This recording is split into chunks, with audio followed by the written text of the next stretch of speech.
اب ایک سوال ذہن میں یہ آتا ہے کہ ہم جب بھی اپنے پروردگار کو پکارتے ہیں اس کے نام سے تو ہم کہتے ہیں اللہ.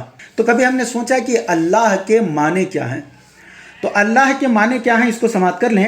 مفسرین نے اس لفظ کے یہ معنی بیان فرمائے ہیں. نمبر 1، عبادت کا مستحق، یعنی صرف اسی کی عبادت کی جائے، اسی لیے وہ اللہ ہے. نمبر 2، وہ ذات جس کی معرفت میں عقل حیران رہ جائے. اللہ اکبر. واقعتاً آپ دیکھ لیں، ایسی اللہ تبارک و تعالیٰ کی ذات بابرکات ہے کہ جس میں عقل حیران ہے. جس طریقے سے اس نے ساتوں آسمان کا شامیانہ ہمارے اوپر سجایا ہے، ساتوں زمین کو ہمارے پیروں تلے رکھا ہے، سورج ہے، چاند کی تخلیق جو ہے نا اس نے فرمائی ہے. تو یہ جو اس کے جو معاملات ہیں اللہ تبارک و تعالیٰ نے جو کیے ہیں، اس میں عقل حیران رہ جاتی ہے انسان کی، وہ سوچنے پر مجبور ہو جاتا ہے.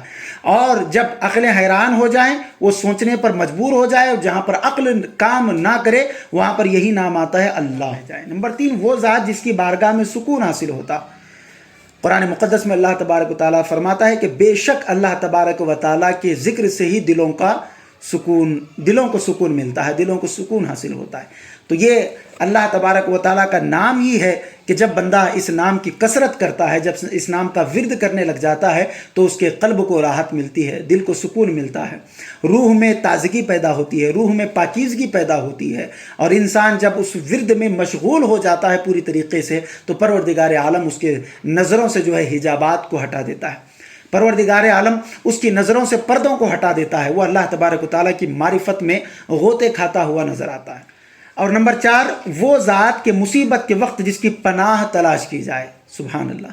یعنی اللہ تبارک و تعالیٰ ہی وہ ذات ہے، اللہ تبارک و تعالیٰ کی ہی وہ ذات ہے جو ہر مشکل میں بندے کو جو ہے اس مشکل سے نکالتی ہے. یاد رکھیے، حقیقی مددگار اللہ تبارک و تعالیٰ ہے، حقیقی رزق دینے والا اللہ تبارک و تعالیٰ ہے، حقیقی انسان کو نفع و نقصان دینے والا یہ اللہ تبارک و تعالیٰ ہے. لیکن اللہ تبارک و تعالیٰ نے ہی اپنے کچھ خاص بندوں کو یہ اختیارات عطا فرمائے ہیں کہ وہ بھی اپنے خاص غلاموں کو یا اپنے خاص جو ہے چاہنے والوں کو اللہ تبارک و تعالیٰ ہی کی عطا کردہ طاقت سے ان کی مدد کرتے ہوئے نظر آتے ہیں، انہیں کچھ نوازتے ہوئے نظر آتے ہیں. لیکن حقیقت مصیبت ٹلانے والی ذات یہ پروردگار عالم کی ہے، اور پروردگار عالم ہی کے ذریعے سے اسی کی عطا کردہ طاقت سے سرکار بھی مدد کرتے ہیں، سرکار بھی مصیبتیں ٹلاتے ہیں، سرکار بھی پریشانیاں ٹلاتے ہیں. اور سرکار کی عطا سے، اللہ تبارک و تعالیٰ کی دی ہوئی طاقت سے، سرکار کے وسیلے سے غوث اعظم بھی مدد کرتے ہیں، خواجہ غریب نواز بھی مدد کرتے ہیں، خواجہ بندہ نواز بھی مدد کرتے ہیں.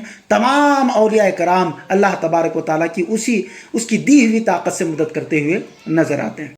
مزید ایسے ہی ویڈیوز دیکھنے کے لیے ویڈیو کو ابھی لائک اور ہمارے یوٹیوب چینل سید ساجد پاشا قادری کو ضرور سبسکرائب کر لیں اور بیل آئیکن ضرور پریس کریں